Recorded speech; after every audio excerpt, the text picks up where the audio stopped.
Hello guys, how are you guys doing? Welcome and welcome back to yet another video with baby mama in the building. You guys, how are you guys doing? This bra will not just be hitting me like this.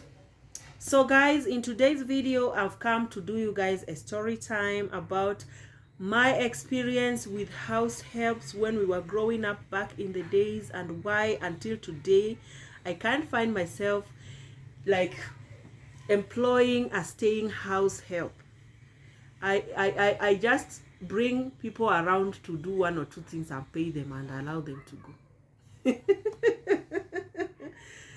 So in case you're new here, please feel free to subscribe, turn on the notification bell not to miss out on any of our uploads. And if you are an oldie, you know you mean the world to me, right? Without you guys, I am nothing. And by the way, let me just quickly take this chance to give some people some shout out. Let me shout out a few people that I met recently. Proud Mom TV, I give you shout out, girl. You are hot. You're fire. You are fire. Bola's Diary, I give you a shout out, darling. You are fire. You are too much. Antoinette Ma, I give you a shout out. You are too much. You guys, these people are mentioning it. If you know you don't have them, just go and grab them now, because the kind of love they are going to show you, it is going to be very, very powerful love. If you do not have Mirabel TV, please go and grab Mirabel TV now. I'm shouting them out because they are powerful souls in the YouTube street. If you do not have, who else? If you do not have Typical Everyday Life, go and grab Typical Everyday Life. I'm giving a shout out to Mama Mary Eneogwe. Yay! You know, there are some people that their shout out will be coming with a dance. If you do not have Mommy Mary Eneogwe, go and grab her. If you do not have, who did I want to give shout out to again? You know, when it's time for shout out now, they evaporate. But so far so good. Go and just check those channels out. Tell them you came from my house. You won't be disappointed, trust me. Yes, Mother Glory TV and Sweet Mother TV. There are two different channels. Shout out goes to Mother Glory and also Sweet Mother. Okay, so that is that. So settle in with your kind of popcorn and let's talk. Guys, listen to me. I grew up in the village, like I always tell you, okay? So growing up in the village wasn't an easy task. That is what I always tell people. It wasn't an easy task at all. So at a time, growing up, we always have house helps here and there, because my mom was a teacher and she was always busy with school and school and school, okay? And my dad, back in the days, he used to be very, very busy with business. And so then, he was not always at home to take care of us and something like that. So we had to like try all the time. Yes? Belinda, we want to eat. I'm coming to eat, don't worry. I'm rounding up my video now. Yeah, so that's my sister-in-law calling me to go and eat. And you know, baby mama with food. Why is she making this story to evaporate from my head? So as I was saying, we used to have helps all the time. But every help came with their own weakness. Okay? I remember at the time, my mom employed one help who came and she started seducing my dad, and my mom sent her away. My mom employed one help that wanted to collect my father from her. She sent her away. That is the first time I saw my mom very angry. She grabbed her by the neck. She jacked her dress. She said, "What are you, You can be in charge of any other thing in this house. But you see that man? That old man is my man." I say, "Yes, mama." Even that was small in my head. I was saying, "God, that's the spirits. You cannot come from outside and come and carry and collect. What are you collecting? Did I employ you to come and collect?" My mom sent her away. That was the first scenario, okay? Because she was kind of younger than my mom, but she's those kind of slightly younger than my mom, but she's ready to, you know, we'll say ametosha mboga, like she's ripe for marriage, but she wasn't married at the time, okay? So my mom sent her packing. After that, my mom now decided to bring another one who was coming from the area, you know. So this one, my mom used to shop for like a month. But since she employed this new one, she noticed that her shopping was just finishing all the time. Like, before it's time for the shopping to finish, the shopping will finish. She decided, what will you do? We suggested to my mom that even when you're going to school, that can of flour, what you have to do, you have to go and make sure you do something on it, so that if he picks flour from it, you know, ugali flour, you will know. Because you cannot go and draw it, she will notice. But you can at least go and chook your hand somewhere or do something. Just do something. Okay?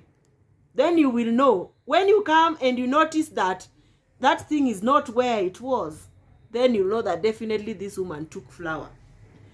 So my mom now later came and employed someone to be trailing her. And what she noticed was, anytime this woman left to go to the river, she used to carry our food stuff. She will carry sugar, she will carry salt, she will carry cooking oil, she will carry ugali flour, put inside the bucket and go to the river. When she reached the river, because those days people used to queue to take water, she will pack her can, go to her house, take those things to her house, and come back and take water and come home. So she would actually like practically stay at the river longer than expected. When whoever my mom sent to trail her, I don't know, trailed her and told my mom the truth, and she did her own investigations and she realized it was true, that is why our shopping was ending very fast, faster than normal. My mom decided to send her packing. She sent that one away. That is house girl number 2. Here comes house girl number 3. Mommy now decided to bring us an old woman, like an elderly lady. You know those kind of ladies that cannot just fry food. They have to boil it. If it's leaf, it has to boil until it's yellow. Those kind of help. And she's so elderly that you cannot tell her anything. She's so elderly that she doesn't even work well. She doesn't cook well. At a time, my brothers say they cannot eat a food cooked by that woman. That if I'm not the one cooking for them, they will not eat. And maybe my mom has gone to the city to visit my dad. It's just the 3 of us. By that time, they had not given birth to my younger brother. It was just the 3 of us back then. I was the smallest among all of them. And they want me to cook for them. Okay? So, we now ask my mom, why is it that you brought us an elderly lady here? You are paying her, but we are the ones doing everything. This woman can't cook. If she cooks, nobody will eat the food, because she cooks as if there's no cooking oil in the house when there's cooking oil. She will put a lot of water in the vegetable. She will boil it until it's so yellow. Like we are diabetic patients or cancer patients that, you know, you don't need to eat oil and all that kind of stuff. So we just got tired. We told mom, no, we can't continue like this. She said, no, you have to try and be helping this woman, because she's an elderly lady, and I just felt she's the one who cannot steal from us, and I felt she's the one who cannot come and take your daddy away from us, so you have to manage. Which kind of management, kind of manage life is that? So that is how we suffered. Oh, this one stayed for long, but we were suffering because she was just being paid for nothing. Most of those things, we are the ones who were doing them, okay? Because she's old, she can't do well. So, you see, those are 3 scenarios that I remember of house girls that never worked for us. Then the last one, my mom now brought one of her so-called relatives. But this relative of hers was like her cousin sister, but she was just like the age of our second born. Like she was 2 years older than me. So because she's short and I'm tall, we used to look like we are twins. So anytime we were like, they fixed clothes for us, you know, back in the days when they're fixing clothes for us, they will fix clothes like we look like twins, clothes that resemble, you know. So that is the one we stayed with, though she was not actually like a help, but But at least she was giving me a helping hand when my mom is not around and my brothers are like I'm the one who should cook for them. She used to help me. At least we can help each other. When I'm cleaning the house, she's fetching water. When she's cooking, I'm washing plates and stuff like that. So that is how it just continued until now. Yeah, so that is my experience with house helps. And that is why even now I can't find myself employing a house girl. I prefer to die alone, okay? I like it when someone comes around and he helps me with the house, clean the house or wash clothes, and I pay the person and you just go, because I don't have the strength to come and be fighting you. Have you finished eating? No, I've not started. I'm waiting for you. See, my sister-in-law is waiting for me. If only she knew how baby mama likes food, she would just go and be eating her own. So yes, guys, so that is it. So thank you so much for staying with me to the end. I don't know if house girls are working for you. I'm not saying they're bad. Maybe it's because you've not had bad experience with them before. But if you've had the bad experiences with house girls like me, then you'll just stay alone. You'll opt to stay alone. Or maybe you bring a relative along and stay with a relative, but not like house girl per se, okay? A help that is related to you somehow, somewhat. So guys, thank you so much for staying with me to the end of this video. If you know you're new and you haven't subscribed, please consider hitting that red button, subscribing to this channel. I'll be laughing because the owner of the channel is a clown. I'll see you guys in my next video. Bye. Bye.